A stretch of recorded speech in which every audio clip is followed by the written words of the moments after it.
Bonsoir à toutes et à tous. J'espère que vous allez bien. Je suis Abil Sari, ingénieur réseau et sécurité, et je suis très ravie de vous revoir ce soir pour un nouveau webinaire signé au GSBC. Donc, comme vous le savez, nous vivons à une époque où la rapidité des évolutions technologiques s'accompagne malheureusement d'une augmentation spectaculaire des menaces en ligne. Donc, les organisations du monde entier font face à des défis sans précédent en matière de cybersécurité et les cyberattaques ne sont plus une éventualité aujourd'hui, mais bien une réalité quotidienne. Donc aujourd'hui, nous sommes réunis pour explorer un aspect essentiel de la défense numérique, la gestion de crise en cybersécurité. Donc, dans le paysage numérique en constante évolution, il n'est plus suffisant de simplement prévenir les incidents. La capacité à répondre efficacement et rapidement à une cyberattaque est devenue tout aussi cruciale. Alors, quelles sont les stratégies essentielles et les meilleures pratiques dans la gestion de crise? Comment anticiper et répondre aux menaces numériques?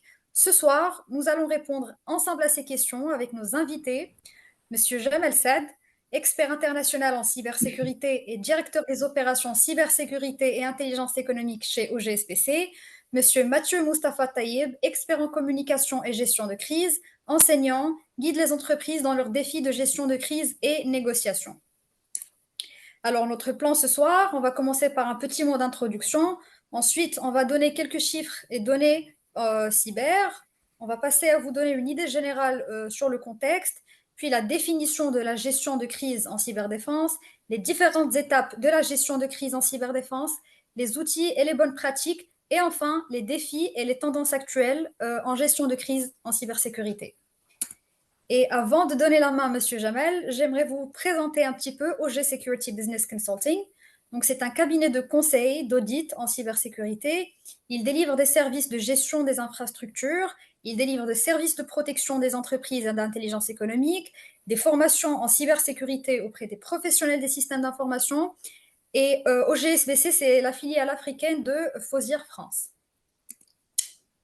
Donc, les services qu'offre OGSBC, déjà, c'est un centre de formation agréé, c'est-à-dire qu'il délivre des formations en cybersécurité de très haut niveau avec des certifications. Il offre aussi des audits et certifications des systèmes existants afin de trouver des axes d'amélioration. Et bien sûr, le conseil et analyse des risques cyber. Concernant les formations qu'offre OGSBC, pour les formations certifiées en PECB, il y a la ISO 27005 Risk Manager, ISO 27001 Lead Implementer, GDPR Certified Data Protection Officer, EBIOS Risk Manager, ISO 27001 Lead Auditor et ISO 27701 Lead Implementer. Pour les nouvelles formations PECB, il y a la ISO 27035 Lead Incident Manager. Ça concerne la maîtrise de la gestion des incidents de sécurité de l'information selon la norme ISO 27035. Il y a le Lead Cloud Security Manager. Ça concerne la maîtrise de la mise en œuvre et la gestion du programme de sécurité du cloud basé sur l'ISO 27017 et sur l'ISO 27018. Et ensuite, il y a la ISO 27032 Lead Cybersecurity Manager et ça concerne la maîtrise de la mise en œuvre et la gestion d'un programme EDE, cybersécurité conforme à la norme ISO 27032. Comme vous pouvez voir sur vos écrans, OGSBC ont plusieurs partenaires, notamment Orange Cyberdéfense, l'Université Mondiapolis et Télécom Paris. Retour aux formations certifiantes, cette fois d'Exine. Il y a le Package Information Security Officer, Information Security Foundation based on ISO 27001. Il y a la Cyber and IT Security Foundation, Privacy and Data Protection Foundation, le package formation des PO. Il y a aussi l'information Information Security plutôt Management Professional based on ISO 27001, Privacy and Data Protection Essentials et Privacy and Data Protection Practitioner. Concernant les modes de formation, comme vous pouvez voir, il y a des formations en présentiel, comme vous pouvez les prendre en self-study ou en hybride. Les formations en ligne sont disponibles sur les plateformes Udemy et sur Ozir.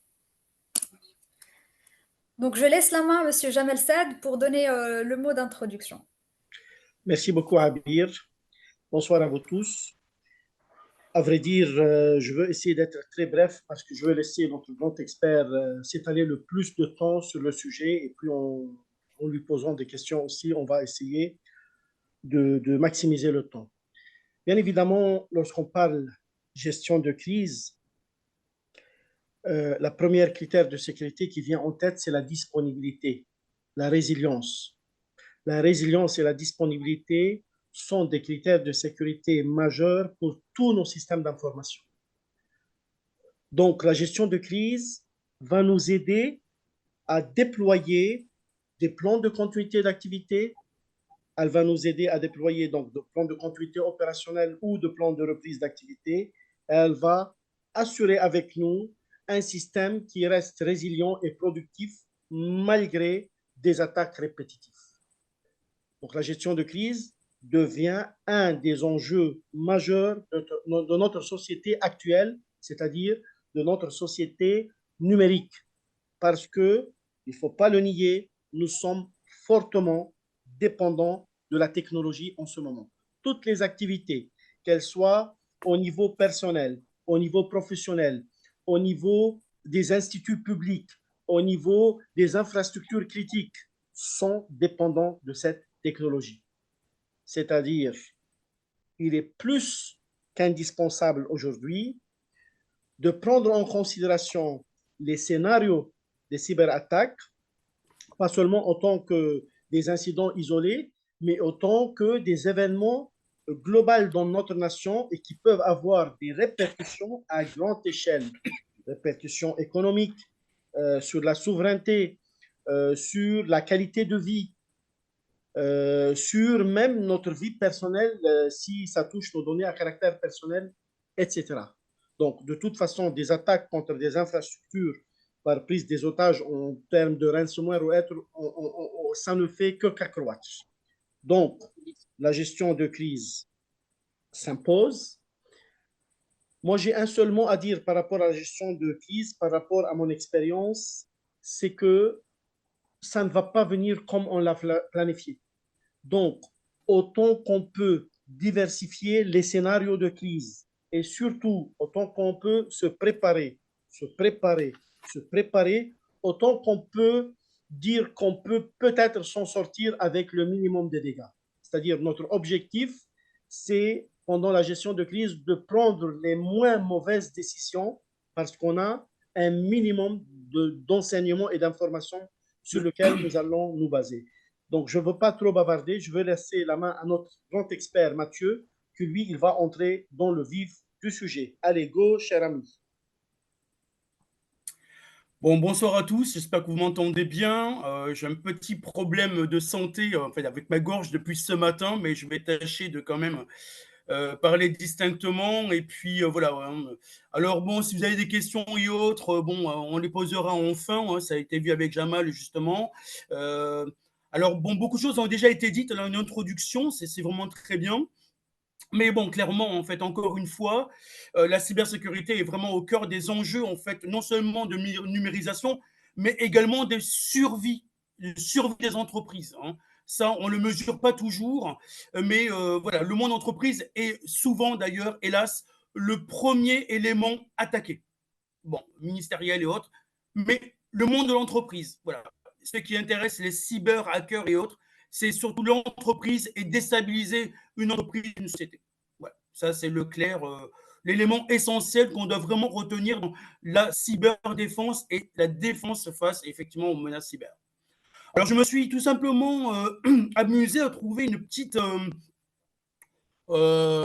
une petite citation, voilà. Donc, Patrick Lagadec, que je connais un petit peu à travers ses œuvres, donc a voulu seulement insister. Donc, pour information, Patrick Lagadec est un grand expert en gestion de crise en général. Hein, donc, c'est pas forcément que le cyber.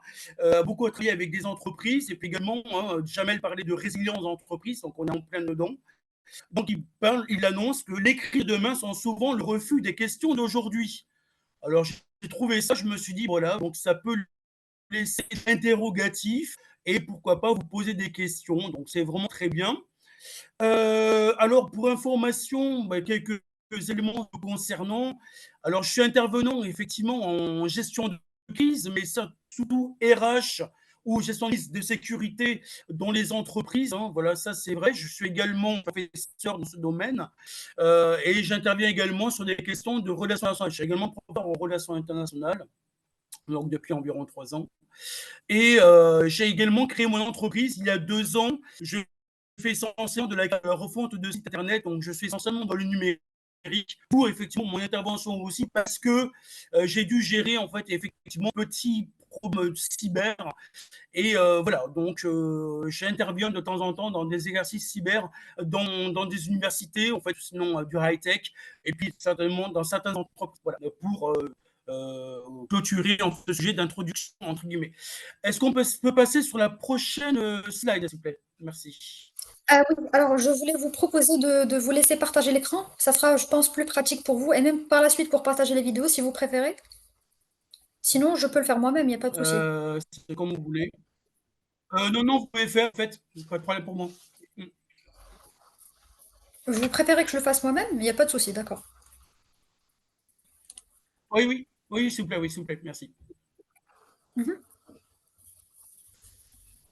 Donc voilà, alors bon, quelques données et de chiffres généraux, hein, donc des choses qu'on peut trouver qui peuvent effectivement aussi marquer les esprits, mais être bien conscient de ça, hein. Donc comme vous le lisez vous-même, hein, on voit effectivement, bah, tiens, pour parler de l'exemple de la France, bon, bah, tiens, une entreprise française sur deux est victime d'une cyberattaque. On n'en parlait pas il y a 10, 15 ans. Bon, ben là, c'est le cas, hein. On était sur 1 sur 4 sur 5. Bon, là, depuis 5, 6 ans, on est sur 1 sur 2. Ça commence à faire. Comme vous pouvez voir également, les logiciels malveillants, en fait, à 94%, en fait, sont délivrés par email. Donc, on ouvre un email tout simple, qui a l'air bien simple, avec de bons logos, voire des logos même ministériels, donc officiels, qui ont été un petit peu transformés. On clique dessus et voilà, eh ben, on a des choses qui arrivent. On se sera bien passé, quoi. Voilà. Donc, bien être vigilant. Et puis aussi, les entreprises victimes, hein, sont essentiellement des TPE, PME. Hein, c'est ce qu'on voit essentiellement donc, en France. Un petit point particulier concernant le Maroc, parce que je me suis un petit peu penché sur la question, et effectivement, selon Interpol, donc là aussi, c'est quand même une organisation officielle, donc internationale, hein, donc sur la criminalité en particulier, et la police criminelle donc internationale. Le Maroc comptabilise, alors moi j'étais un petit peu surpris, mais finalement je me dis c'est peut-être pas faux. Entre janvier 2020 et puis février 2021, quelque chose comme, et là ça refroidit un petit peu, 71, pas moins de 71 millions de cybermenaces en l'espace d'un an et de quelques mois, ce qui est énorme. Donc on prévoit même d'ailleurs, ça pour information, mais les experts en fait en parlent beaucoup, on prévoit 1,1 milliard même d'appareils connectés ou interconnectés en fait à Internet en Afrique, en Afrique du Nord, également au Moyen-Orient, à l'horizon 2025. Donc ce n'est pas rien, 1,1 milliard d'appareils connectés, interconnectés. Ce n'est pas rien. Donc autant vous dire que bon, mais les cybermenaces, cybercriminalités ne sont pas terminées pour autant, au contraire. Et d'ailleurs, les cyber-hackers trouvent toujours de nouveaux éléments, de nouvelles trouvailles, et savent toujours également s'adapter donc, à ce qui se fait. Donc on ne les prend pas pour des... Autre chose, j'ai marqué en fait en termes de composantes de crise, ben, il y a bien cette idée de perturbation, donc perturber, dysfonctionner, apporter en fait des bâtons dans les roues dans le fonctionnement de l'entreprise, du ministère, de la société, etc. Apporter également, et ça c'est un truc qu'on voit souvent d'ailleurs, et j'en parle d'ailleurs même dans d'autres questions de crise, pas forcément cyber, le désordre, donc le désordre et le monde d'attitude. On ne supporte pas l'incertitude. Donc là, ben, le cyberdéfense, et en particulier, en fait, c'est écrit, apporte énormément en fait, de désordre et de blocage et d'incertitude pour ceux qui sont à la tête des entreprises et en fait en termes de fonctionnement de l'entreprise. Hein, donc effet de phénomène de blocage, des blocages successifs. Hein, et puis également, ben, ça apporte aussi bon, des activités de recherche, hein, et en fait de spécialisation dans ces questions-là.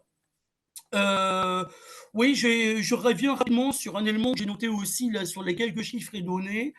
Et ça avait été un petit peu annoncé à l'introduction d'ailleurs, donc c'est intéressant, ça recoupe cette information.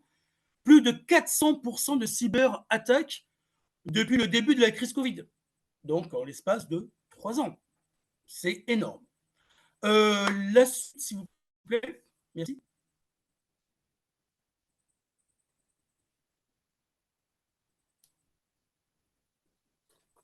Bon, quelques éléments généraux encore, donc ça c'est une introduction sur le sujet. Hein.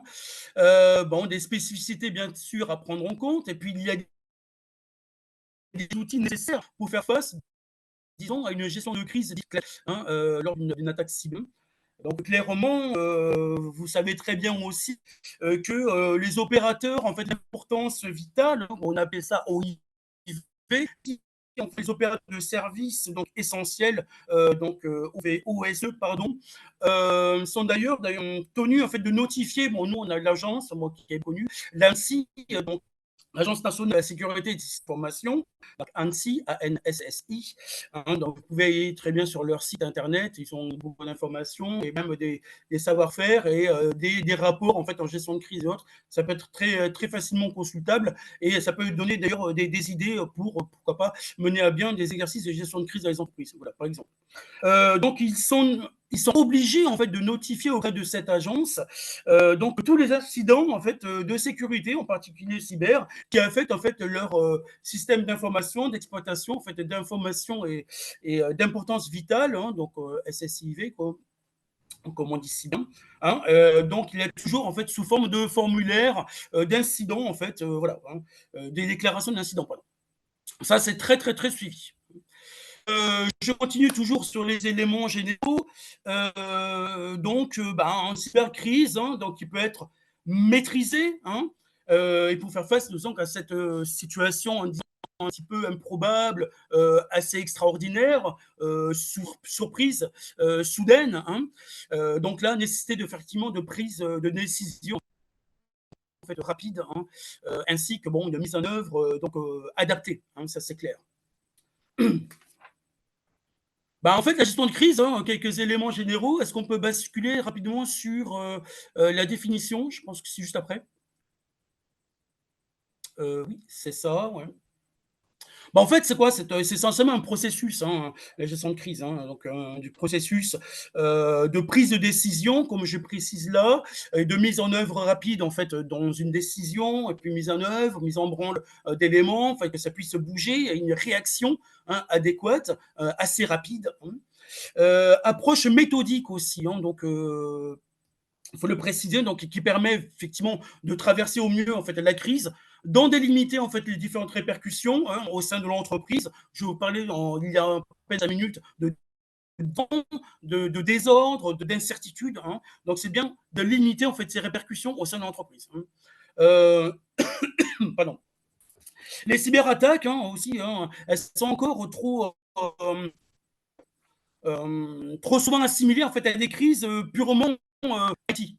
Bon, d'ailleurs, si je peux me permettre, l'histoire récente l'a prouvé, hein, c'est que elles impactent en fait en réalité tous les corps de métier, ainsi que, et ça c'est très important, c'est l'entreprise bien sûr, encore une fois, la réputation et l'image, la structure qui est ciblée.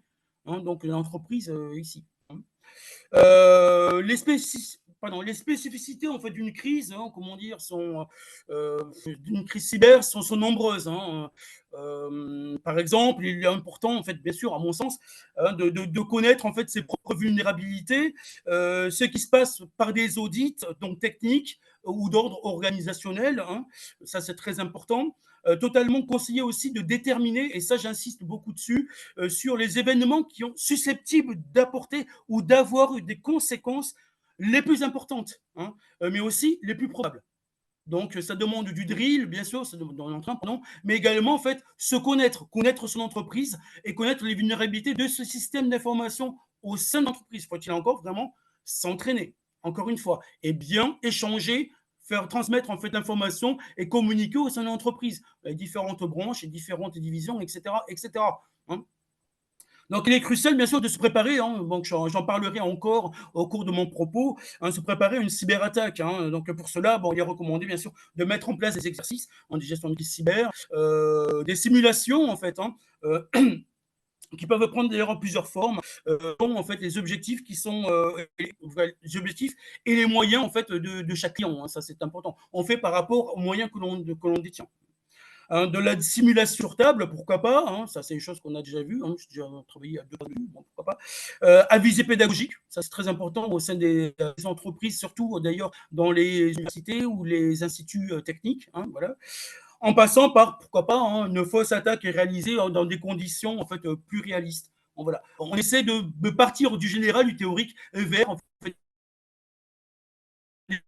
voilà, du simple petit point technique à une crise avec un grand C où là, ben, tous les systèmes tombent à l'eau, entre guillemets, et plus rien ne fonctionne. Donc là, on est dans une crise générale totale. Voilà. La suite, si vous voulez bien.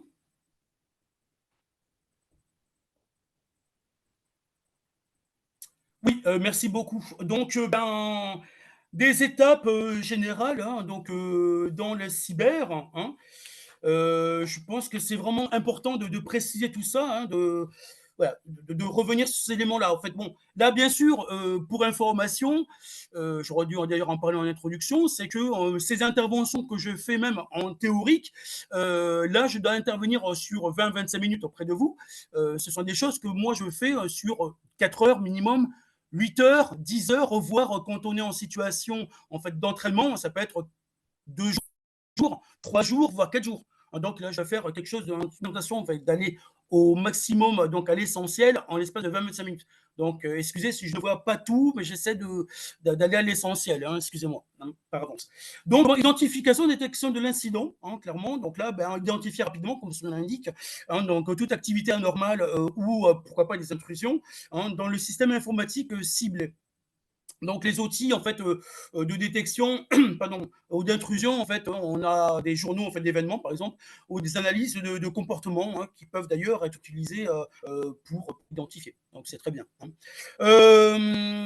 Je voulais également parler de l'estimation de la menace, hein, savoir l'évaluer, l'identifier, la catégoriser, hein, nature, hein, comme ça l'indique, et le grandeur en fait, de l'incident, hein, déterminer le type d'attaque, pourquoi pas les systèmes qui sont affectés, et aussi le niveau de compromission. Hein, voilà, on en parle essentiellement, beaucoup, beaucoup, de plus en plus. Donc voilà, compromission, hein, c'est un élément qu'il faut également retenir hein, dans mon intervention. En troisième lieu, hein, donc bien sûr, l'identification des sources, les systèmes touchés, les systèmes compromis, hein, donc isoler en fait les systèmes infectés le système est mis hein, pour éviter, en fait, surtout, hein, éviter la propagation de l'attaque à d'autres parties du réseau. Hein. Cette attaque est cruciale pour contenir la menace, hein, à mon sens. La catégorisation des vecteurs d'attaque, hein, j'ai marqué ça également. Hein, donc là, analyser les vecteurs d'attaque hein, utilisés par les assaillants, hein, les hackers hein, et autres. Hein. Comprendre comment l'attaque a pu se faire, comment elle a pu se produire, qui d'ailleurs a aidé à renforcer, pourquoi pas, pardon, la sécurité et puis surtout prévenir de futurs intrusions. Hein, ça, c'est important. Toujours prévenir ce qui pourrait arriver. Hein. Je mets ça au conditionnel, mais apparemment, le conditionnel, hélas, se transforme souvent en futur et futur proche. Hein. Comme je disais au tout départ, donc c'est surprenant, ça arrive quand on s'y attend pas du tout, hein, c'est le cas de le dire. Et puis voilà, donc savoir y faire face. Bien sûr, la résolution de l'incident ou les solutions qu'on peut apporter. Hein. Donc mettre en œuvre, en fait, mettre en place, pardon, en fait, des mesures correctives pour éliminer la menace, hein, restaurer en fait des systèmes à un état sûr et puis surtout en fait, encore une fois, normaliser les opérations. Donc ça c'est l'essentiel. La communication encore et toujours promouvoir la communication, qu'elle soit interne à son entreprise ou en externe. Informer les parties prenantes, donc internes et externes de l'incident, y compris pourquoi pas, et d'ailleurs surtout, si je peux me permettre, les employés, les clients hein, divers et variés, les partenaires avec qui on a l'habitude de travailler, de près ou de loin, et puis également les autorités réglementaires. Hein. La communication transparente est vraiment, à mon sens, essentielle pour bon, maintenir bon, un esprit de confiance, hein, bon, ça c'est la base, mais surtout coordonner les efforts de réponse. Hein. Voilà, coordination essentiel. Collecte de preuves, donc j'ai marqué ça aussi, rassembler des éléments, des preuves donc essentielles, hein, rassembler des preuves numériques hein, sur l'incident en lui-même pour soutenir en fait les enquêtes hein, donc ultérieures, renforcer. Allô, allô, allô. J'entends plus rien là. Oui, on vous entend, on vous entend. Vous arrivez toujours à voir mon écran? On était. J'ai plus le PowerPoint, j'ai plus l'image. J'ai plus ma présentation en fait sous les yeux. Oui, oui, autant pour moi. Je crois que Oui, j'ai bon, voilà, repartagé. Vous avez... merci, excusez-moi. Voilà. Ouais, pas de souci. Non, non, non, non, je t'en prie. Pas de problème. Donc, en fait, oui, donc, ça c'est très important. Donc, numérique sur l'incident en lui-même, soutenir en fait les enquêtes ultérieures et puis renforcer encore la sécurité face à une attaque. Voilà, du même ordre, hein, donc identique. L'analyse post-incident, donc j'ai noté ici à chaud et à froid, hein, comme son l'indique. Donc juste après l'incident et puis 1 ou 2 jours après, voilà, d'analyser, d'essayer de comprendre ce qui s'est encore passé. Hein, donc évaluer la réponse à l'incident, identifier les leçons apprises hein, de cet incident, hein, qu'est-ce qu'il nous a apporté, comment on s'y est pris, voilà, comment on a réagi, etc. Voilà, essayer de penser à tout ça. Et surtout en fait rechercher et recommander en fait des améliorations, hein, voilà, des lessons learned comme on dit en anglais, voilà. Notre expérience va parler, voilà. Pour renforcer bien sûr encore une fois, et d'ailleurs Jamel en avait parlé en introduction, la résilience face aux cybermenaces. Et en dernier lieu, en fait, j'ai essentiellement noté, en fait, toujours dans les différentes étapes, la promotion de la documentation, en fait, des rapports, de la documentation précise, solide après l'incident, en fait, voilà, parce qu'on a assisté à cet incident, on a été victime, donc il faut également noter, écrire pas mal de choses, donc documenter de manière exhaustive, en fait, les actions qui ont été prises, les actions qui ont été envisagées, les différentes analyses, les résultats d'analyse, hein, après l'incident, comme je marquais ici, donc à chaud et à froid, hein, les leçons apprises et les différentes recommandations, encore une fois, pour en fait comment dire, trouver en fait une référence assez solide future et également une amélioration en fait continuelle. Hein. La prochaine présentation. Oui, merci. Euh, Eux aussi, bien sûr, outils, gestion, cyber. Donc, je voulais absolument présenter en fait ces éléments généraux qui me semblent essentiels. Hein. Comment utiliser et qu'est-ce qu'il faut utiliser en fait pour mener à bien ben, cette crise finalement. Hein. Donc, système de gestion, en fait, des informations, événements de sécurité, en fait, qu'on appelle le CIEM. Bon, ça, c'est bien connu en anglais, Security Information Event Management. Donc là, c'est bien l'idée de collecter, pardon, corrélationner aussi, hein, ça c'est très important, et puis analyser en fait les différents journaux d'événements, donc à partir de diverses sources hein, pour encore une fois identifier les menaces. Hein, donc de tête, il y a quoi comme CM Snort, OSIM par exemple qui utilise bien, il y a bien Splunk, OSEC encore une fois, qu'est-ce qu'il fait encore Elasticsearch, hein, qui peut être intéressant en fait. Oui, par exemple, Caradar. Exactement. Ben, j'en parle. Merci, ouais, c'est une idée aussi. Pourquoi pas. Merci pour Ben Ali Benal d'avoir mis ça. Merci. Les solutions de gestion en fait des vulnérabilités, hein, bien ça. Bien sûr, hein, identifier, remédier aux différentes vulnérabilités. J'en parlais à l'introduction du système pour renforcer en fait la sécurité. Alors là, de tête, on peut utiliser donc Insight VM qui est pas mal hein, dans ce type-là. Il y a Qualys, il y a Sanner Now, pardon. Qu'est-ce qu'on peut dire Hamdal est pas mal aussi en fait dans ce système de gestion en fait de vulnérabilité. Donc, puis il y en a encore plusieurs. Hein, voilà, bon, je donne juste les essentiels. Antivirus, anti-malware, donc ça vous parle à tous. Hein, vous êtes les premiers à l'utiliser en fait par rapport à votre internet à la maison. Donc là, il protège, comme ça l'indique, en fait les différents systèmes contre les logiciels malveillants. Bon, et en les détectant et puis surtout en les éliminant. Hein, c'est ça l'essentiel en fait dans un antivirus, un anti-malware. Il sert vraiment à ça, détruire effectivement le virus qui est introduit en fait le système et qui menace effectivement notre système d'information. Donc là, on peut appeler Norton, il y a McAfee, c'est pas mal, c'est celui que j'utilise d'ailleurs, ça vous la fera de publicité. Bitdefender qui est pas mal, ça je l'utilise en fait dans certaines qu'on utilise dans certaines entreprises que je trouve pas mal. Il y a quoi Talavé, Avast, bon, c'est pas trop cher, mais là c'est un beau système aussi, un beau outil hein, que beaucoup utilisent. Node 32, ouais, exactement Node, qu'on utilise dans des grandes entreprises pour l'avoir vu. On l'utilise également en fait. En business school où je suis en Rennes, là, on l'utilise également. Donc, très bien, un très bon système. Merci pour cette intervention. Petite analyse de la mémoire, hein, donc bien sûr, qui aide à détecter l'activité en fait malveillante en analysant en fait les différentes en analysant les mémoires en fait des systèmes. Donc là, on peut avoir Dumple qui est pas mal. Il y a quoi Recognition qui est bien aussi, qui est un peu cher, mais bon, bref. Malfind, Autopsy, hein, que moi j'utilise aussi, Autopsy qui est pas mal, qui ouais, fait de bonnes choses. Notamment. Les firewalls en fait, avancés que je marque en fait, dans ma présentation là, qui protègent en fait, le réseau, hein, bien sûr, en filtrant le trafic et en bloquant surtout les activités malveillantes. Donc, on a WatchGuard qui fait ça. Il y a quoi d'autre Fortinet. Ouais, Fortinet qui est pas mal. Cisco en fait, Meraki, ça c'est pas mal. Les États-Unis, le Canada, en fait, les pays nordiques aussi l'utilisent, c'est pas mal.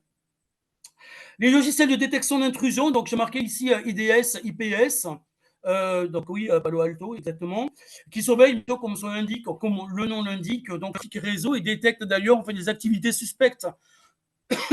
Les signatures d'attaque connues. On a Train Micro, par exemple, moi ça c'est le plus utilisé, le plus connu. Hein.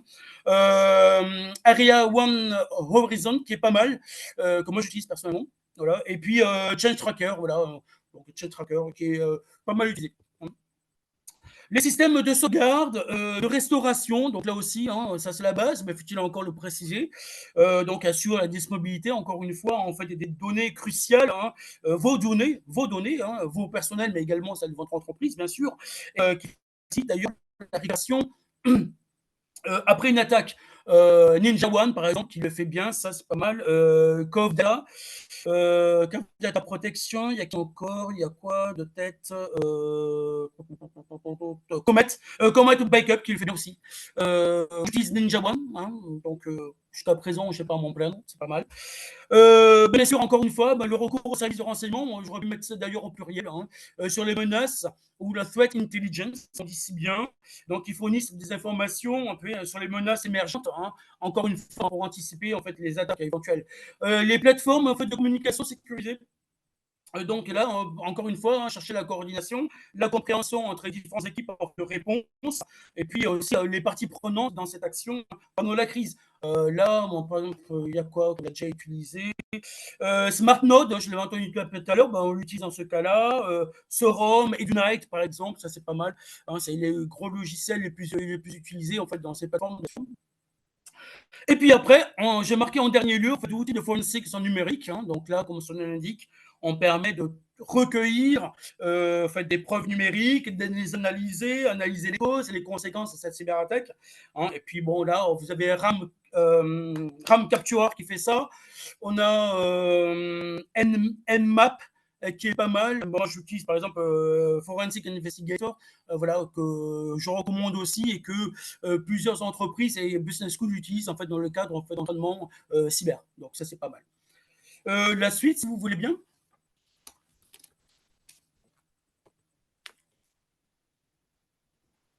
Oui, merci. Là, les bonnes pratiques donc en gestion de crise, hein, bon, ça c'est des recommandations, c'est des choses que je donne, ça c'est l'expérience qui parle, c'est des choses qu'on voit en entraînement. Donc voilà, je voulais aller à l'essentiel sur ça. Donc il est nécessaire en fait d'obtenir, voilà, je fais une petite erreur, désolé, d'obtenir, bon, moi, j'étais un petit peu rapide, excuse-moi, dans la rédaction de mes slides. Donc plan de réponse donc à l'incident, ça c'est essentiel, donc avoir un plan documenté qui décrit pardon, les différentes procédures à suivre donc, en cas d'attaque. Hein, ça, c'est une idée. Gestion des privilèges. Donc là, limiter essentiellement en fait, l'accès donc, aux ressources sensibles. Et puis, surveiller les attaques, les activités des utilisateurs. C'est essentiel aussi. aussi dans la gestion de j'ai absolument voulu en parler. Veille technologique, comme son nom l'indique, donc en fait, les dernières technologies en fait, de cybersécurité pour rester donc surtout en avance sur les attaquants. Même si, bon, on sait très bien, comme je disais en introduction, ils sont très forts, ils apprennent beaucoup, ils s'adaptent beaucoup, je suis d'accord avec vous, mais bon, essayez tant bien que mal d'avoir un petit peu d'avance par rapport à eux. Faut-il encore effectivement s'enseigner? Faut-il encore aussi voir ce qui se fait en fait en termes de documentation au niveau international, national et international? Voilà, ça c'est dans tout technologique. Hein. Cryptage des données, bon, moi, ça c'est à la base, tout le monde en fait, bon, moi le premier. Donc protéger les données sensibles par le cryptage, donc pour éviter en fait la compromission, comme ça l'indique, hein, ça vous le savez bien. Audit post-incident, donc après l'incident, pardon. Donc réaliser un audit donc complet après chaque incident, hein, toujours en fait dans le but en fait d'améliorer les procédures et puis renforcer encore une fois en fait la sécurité. Ça, c'est faut-il encore le dire. Dans les audits, en fait, même moi, dans le cadre en fait de sites internet ou autres, ou refonte de sites internet, j'ai effectivement des audits en fait directement dans les sites d'entreprises bon, qui me demandent en fait, hein, les clients et autres. Je fais pas mal d'audits, hein, voilà, même je renouvelle l'expérience 2 fois par an. Hein, donc, audit de sécurité encore et toujours. Formation continue, hein, c'est essentiel dans les grandes entreprises, donc surtout les PME, TPE, PME, bon, les grosses PME aussi, bien sûr. Donc, maintenir le personnel donc, informé fait, sur les dernières menaces, mais également les meilleures pratiques donc en matière de cybersécurité. Pardon. Coordination interne, interne et externe. Je ne sais pas pourquoi je marque Internet. Bon, je me suis trompé.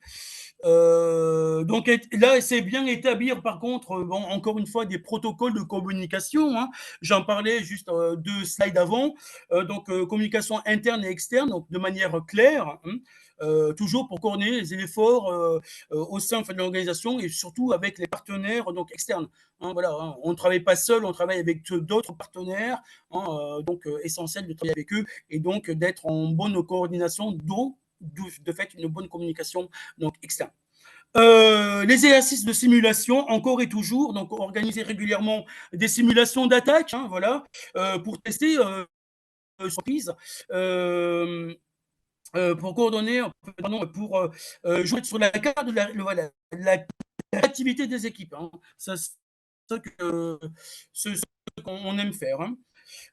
Centralisation des informations, hein, donc là, centraliser les données sur l'incident pour une meilleure analyse et surtout une analyse cohérente. Hein.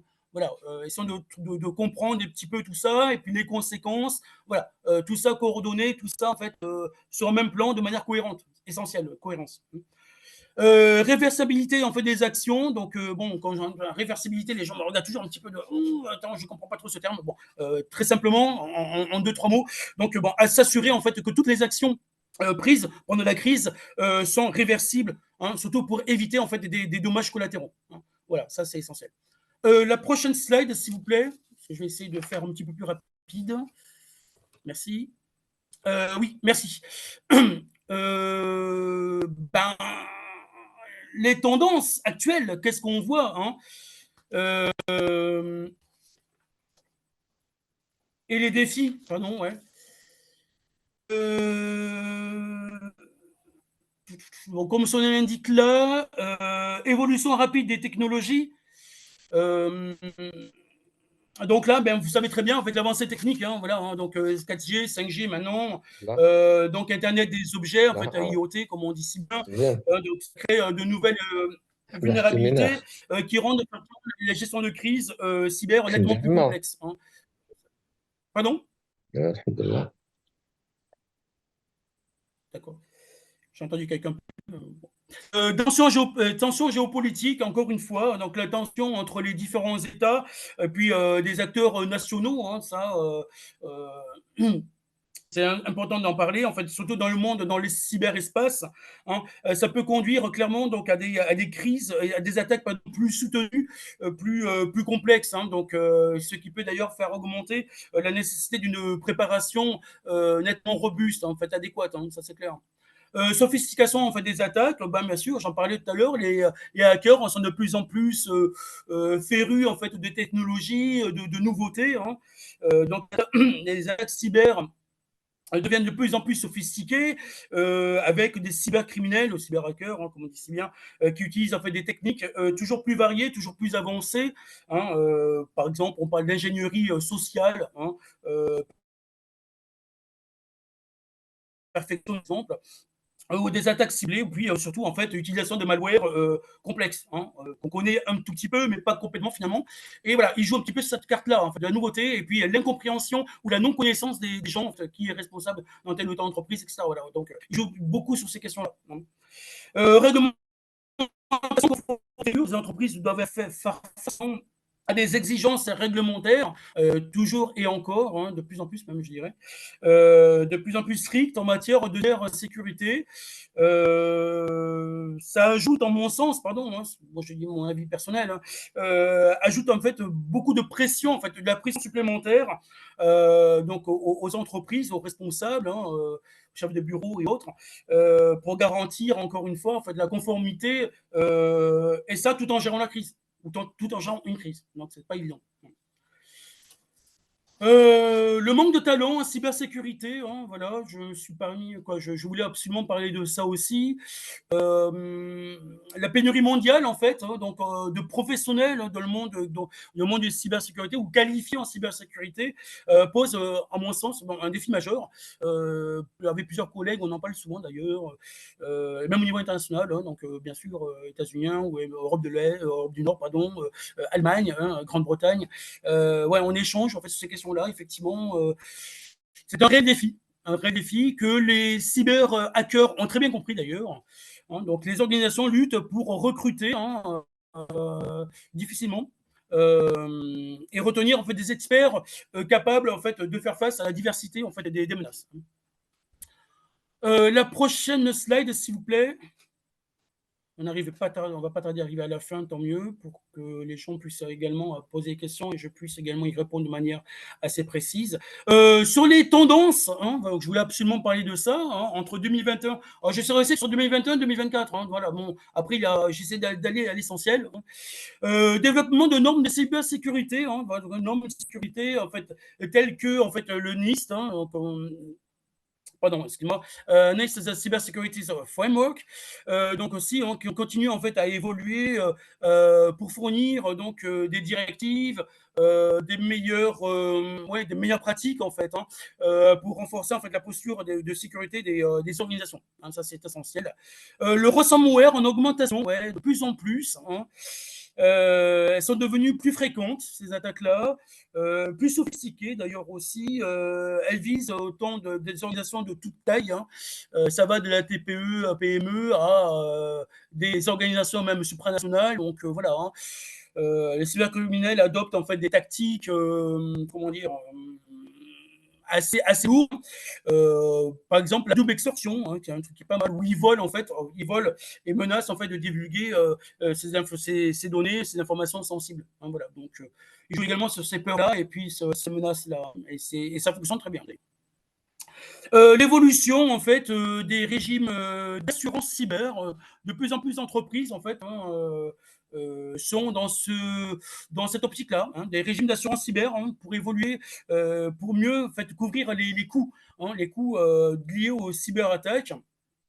Mais comment dire, hum, les assureurs imposent également en fait des normes de sécurité nettement plus strictes hein, pour accéder à ces assurances. Hein. Ça, c'est un élément.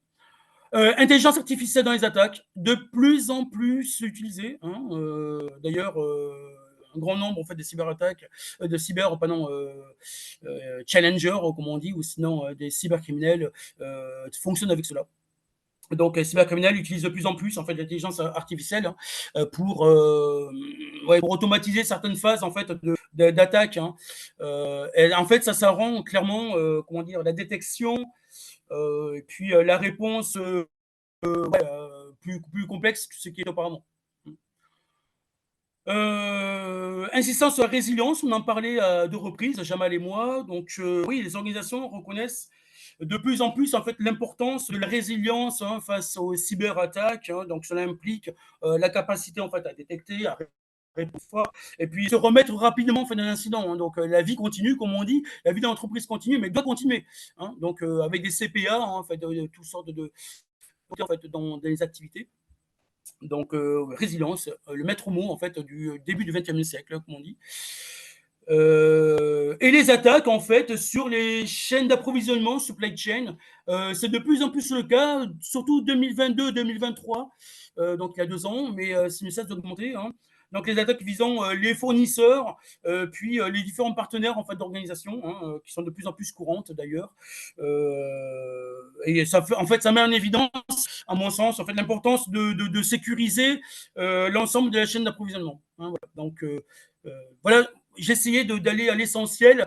Hein, donc ces tendances, voilà ce que l'on voit. Alors peut-être que on pourra échanger, hein, justement là, avec les questions et autres. Peut-être des éléments que vous voulez ajouter ou des choses que vous peut-être auxquelles vous avez assisté.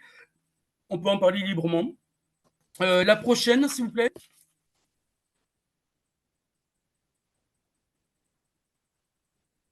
Voilà, donc des éléments généraux, hein, comme je vais marquer là. Hein, donc là, c'est vraiment de la conclusion.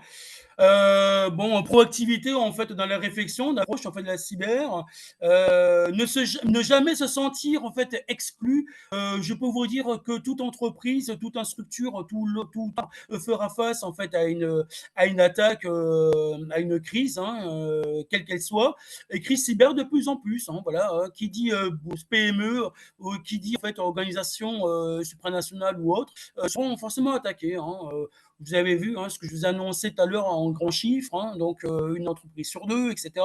Ce n'est pas rien. Hein. Donc, autant investir en fait, dans la cybersécurité, hein, en fait, bien sûr, toujours la formation des équipes et puis la communication, je pense qu'il faut vraiment insister dessus. Voilà, et puis bien sûr, renforcer les postures pour donc faire face donc, aux cyberattaques.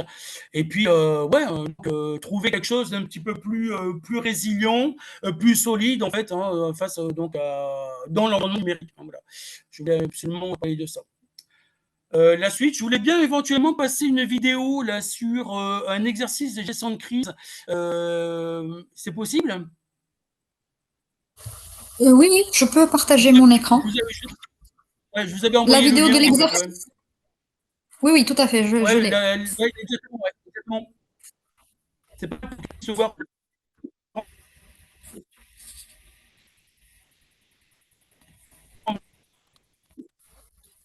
Vous arrivez à voir? Vous arrivez à voir mon écran?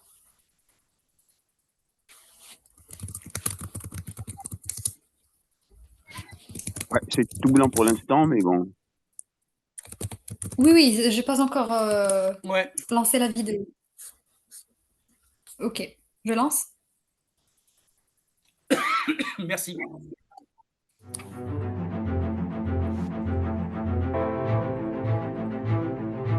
Donc, Bretagne Sud, hein, donc, souvent, en école d'ingénieur.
Bon, j'ai volontairement en fait, à travers cette vidéo, hein, également le pôle, en fait, le pôle des cyber et autres, la Bretagne, en fait, nord-ouest de la France. Voilà, il y a plusieurs entités en fait là en gestion de crise, cyberdéfense et autres. Plusieurs choses se font et puis en particulier en lien, comme on notait là, avec des écoles d'ingénieurs ou sinon en fait l'université Bretagne Sud en fait, voilà, donc dans le Morbihan, pardon. Voilà, j'ai essayé d'aller à l'essentiel, donc en 25 minutes, hein, tant bien que mal. Voilà. Désolé pour également les petits problèmes techniques si c'est le cas. Voilà. Donc, Jamel, tu m'entends? En fait, Monsieur Jamal n'a pas pu rester avec nous pour le reste de ce webinaire. Mais si vous voulez, on peut passer Ouais, maintenant aux questions-réponses. Il y a pas mal de questions qui ont été posées dans le chat. regarde rapidement. Hein. Ouais, je D'accord, il n'y a passe. pas de souci. Attendez, Il n'y a pas je beaucoup de questions. regarde. En fait, il y a genre 5-6 questions, pas plus. Donc la première question, quels Non, sont les je éléments reviens, clés? je vais le regarder. Vous souhaitez que je vous lise les questions?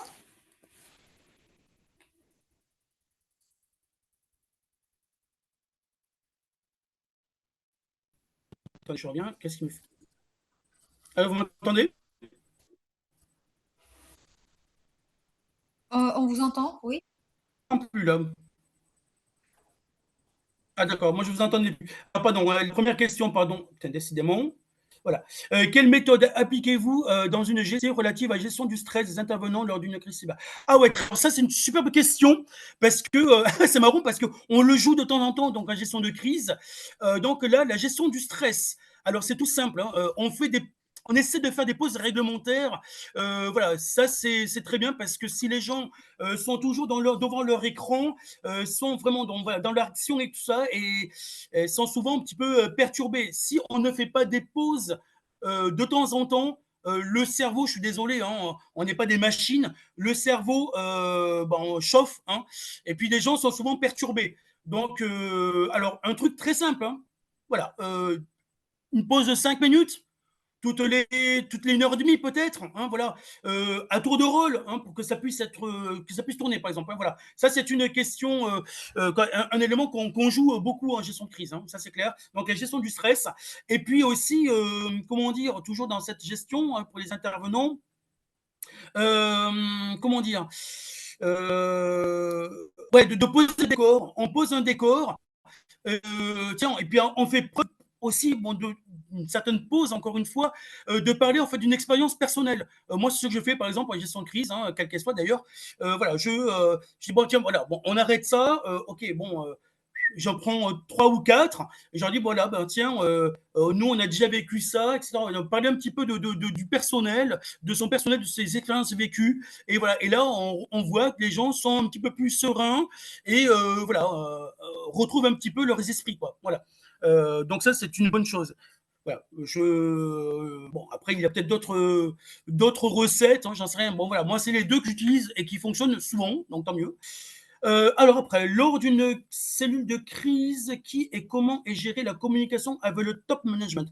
Superbe question. Alors là, c'est un truc bon, qu'on joue aussi d'ailleurs. La cellule exercice, hein, on joue également en fait une cellule de communication qui fait le lien entre les travailleurs, hein, savoir ceux qui sont en exercice de gestion de crise, hein, et finalement en fait le haut commandement entre guillemets ou le top communication, le top management. Hein. Donc, il y a une cellule de communication, hein, qu'elle soit écrite, papier également, hein, parce que bon, par moment, il peut y avoir effectivement ce problème d'informatique. Donc là, ben, on vient un petit peu à l'ancienne. Hein. Je prends mon stylo et j'écris des choses. Et puis voilà, donc on communique un petit peu comme ça.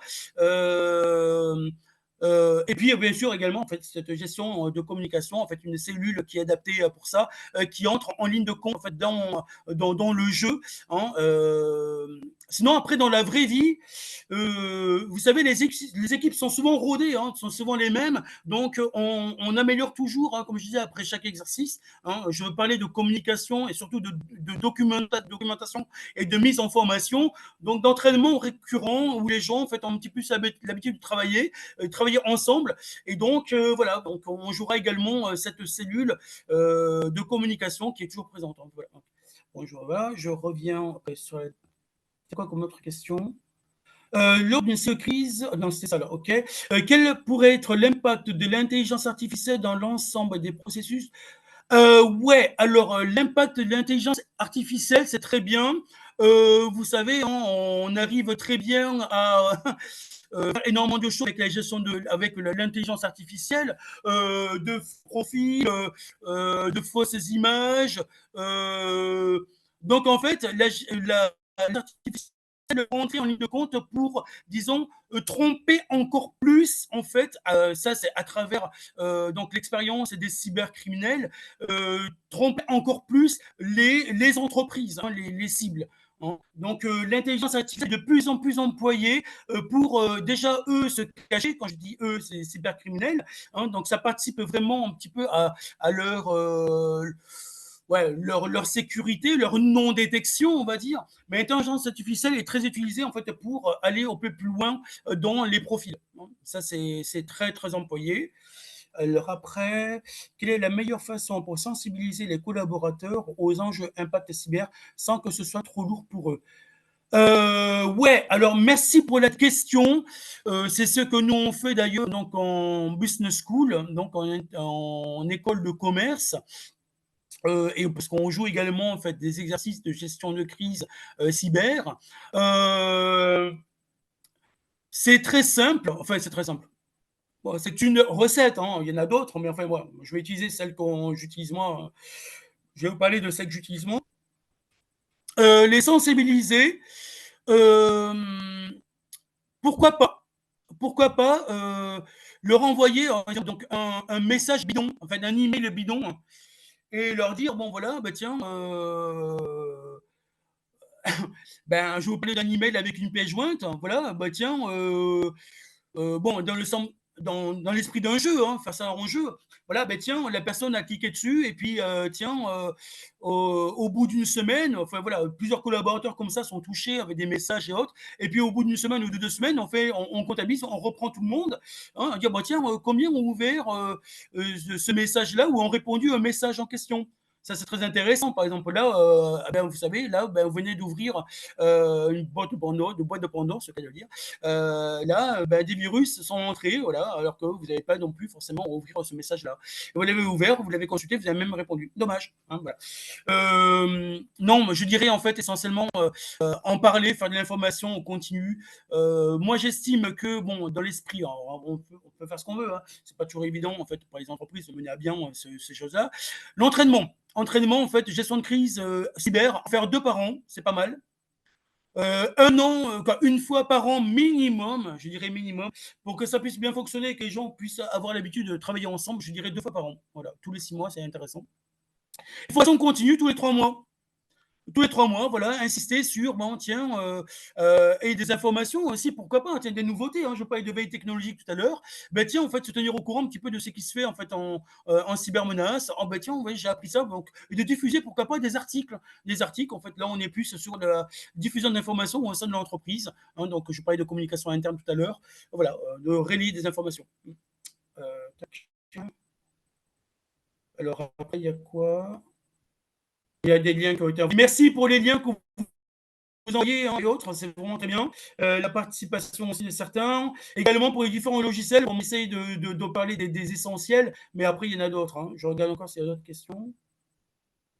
Vulgarisation, ok. Tac. Alors, attends. C'est quoi ce truc hein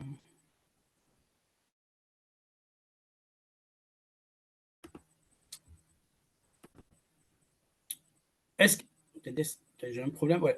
Est-ce qu'il y a un risque d'un black hat qui se fait passer pour un expert ouais, un gros risque. Je le conseille pas trop dans le sens où ce black hat Bon, voilà, va vous mettre des bâtons dans les roues et vous en rendez même pas compte. Donc, il passe pour quelqu'un de bien, mais finalement, c'est pas votre ami, quoi.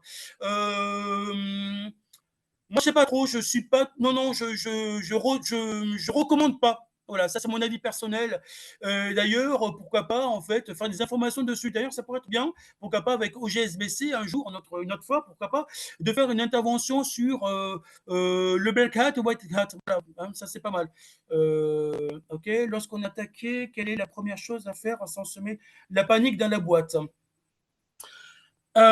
Oui. Alors, les premiers instants de la crise, c'est toujours, je ne vous cache pas, les moments les plus cruciaux, les plus délicats. Et là, on est vraiment dans l'embarras. C'est vrai, on appelle souvent ça les 24 premières heures de la crise.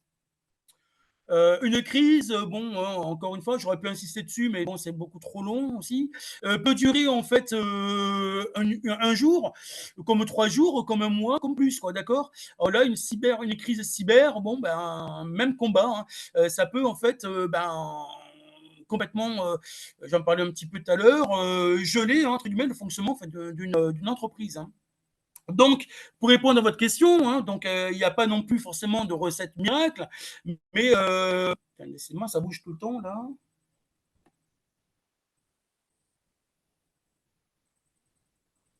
Ouais. Sans semer la panique dans la boîte, on calme le jeu. Hein. On calme le jeu. Pas besoin de voilà, de rentrer dans des théories. Non, non. Basiques. Hein. Quel est le problème? Où, quoi, quand, comment? On fait des questions très simples. On se réunit. Où, quand, quoi, comment. Déjà, si on sait à quoi on a affaire, je peux vous dire que les esprits vont se refroidir. Non pas s'échauffer, mais se refroidir. Voilà. Parce qu'on sait à quoi on a droit. Voilà, ça, c'est clair. Du moins, à quoi on fait face. Tac. Autre chose, il y a d'autres choses là ou pas? Non. Je pense qu'il y a d'autres questions, je ne sais pas. Le phishing est très bien, ça. Oui, j'aurais pu en parler. C'est du phishing, en fait, pour améliorer en fait, la communication et puis aider les gens. Ouais, c'est très bien ça. Ça fonctionne très bien. En petit comité, hein. Je ne m'amuserai pas à faire ça sur une grosse PME à 200 ou 250 employés, mais en TPE, ça fonctionne bien. Ouais, c'est sympa ça. Ouais. À faire. Très bien. Voilà. Jamal, tu veux ajouter des choses? Ben, non, de mon côté, je vois que tu as balayé le sujet d'une manière sphérique. S'il y a des questions et si on me pose des questions, je réponds. Mais sinon, je n'ai rien à ajouter. Donc, bien Ouais. évidemment, tout ce que tu as présenté est très intéressant pour avoir une première couche sur une vision de la crise. Après, bien Ouais. évidemment, sur la salle de crise, sur les constitutions d'un comité de crise, tout ça, c'est une autre affaire. Très bien. Comme je te disais, hein, on parlait de gestion de crise. Bon, en l'espace de 25 minutes ou 30 minutes, bon voilà, je peux y rester des heures et des heures et des heures, mais Ah bon, oui, j'ai pas oui, le temps. bien sûr, bien sûr. Voilà, on peut en parler beaucoup, hein, et on en a parlé toi et moi, Jamel, il y a pas longtemps. Donc Oui, tout ça, voilà. Alors moi, je parle du principe que voilà, c'est de l'expérience qui parle et l'entraînement, l'entraînement, formation, l'entraînement, entraînement. l'entraînement. Bien évidemment, ces slides seront distribués donc pour tous les participants.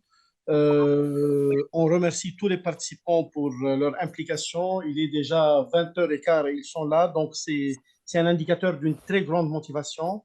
Merci à vous et on fera toujours en sorte de vous apporter le maximum de valeur ajoutée. Et surtout, n'hésitez pas de revenir vers nous tous, hein. Moi, ma collègue Mathieu, si vous avez besoin de n'importe quel renseignement ou d'un conseil.